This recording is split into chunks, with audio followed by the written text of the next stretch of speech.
윤석열 정부의 숭일이 대한민국의 주권과 영토를 위협하고 있습니다.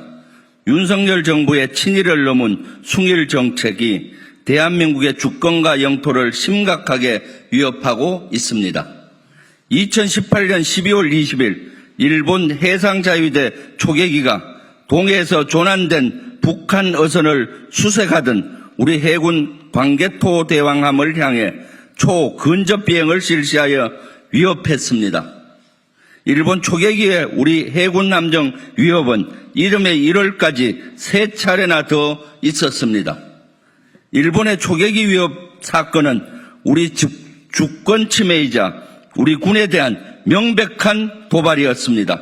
그러나 일본은 사과 없이 대래 우리 해군이 사격 통제 레이더를 발사했다며 적반하장격으로 나왔습니다.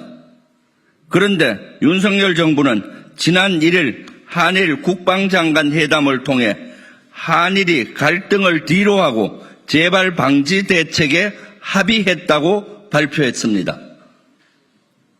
합의 문구부터가 잘못된 프레임에 갇혀 있습니다.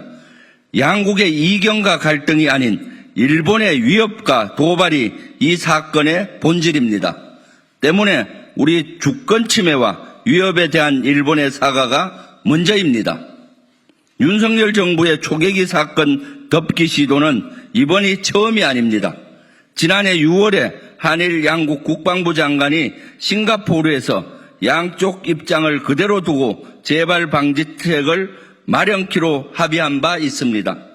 윤석열 정부는 대한민국 주권과 영토를 위협하는 일본의 적대 행위를 눈감아 주겠다고 2번이나 선포한 것이나 다름이 없습니다.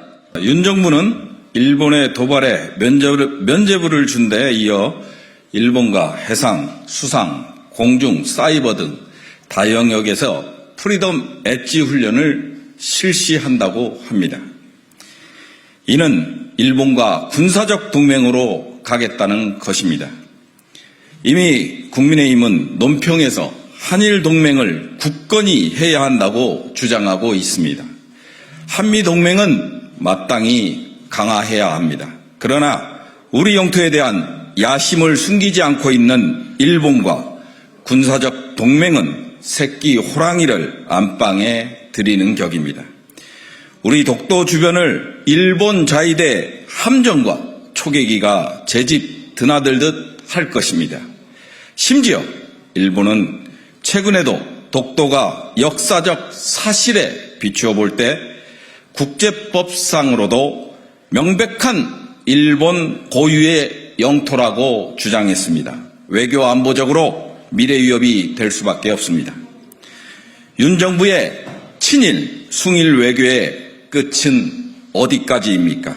강제동원 제3자 변제안으로 우리 국민의 자존심을 짓밟고 후쿠시마 오염수의 홍보 대사를 자처하며 국민의 안전과 건강을 외면하고 군장병 교육교재에 독도를 분쟁 지역이라고 표기했습니다. 어디 이뿐이겠습니까? 우리 기업에 대한 일본의 강탈 시도에 눈을 감더니 우리 군에 대한 일본 자위대의 위협마저 재차 뭉개고 덮어버리자고 한 것입니다. 윤 정부의 매국 외교를 규탄합니다. 대일 굴욕 외교를 당장 중단하십시오. 주권국가로서 우리의 영토, 안보, 국격을 반드시 지키십시오.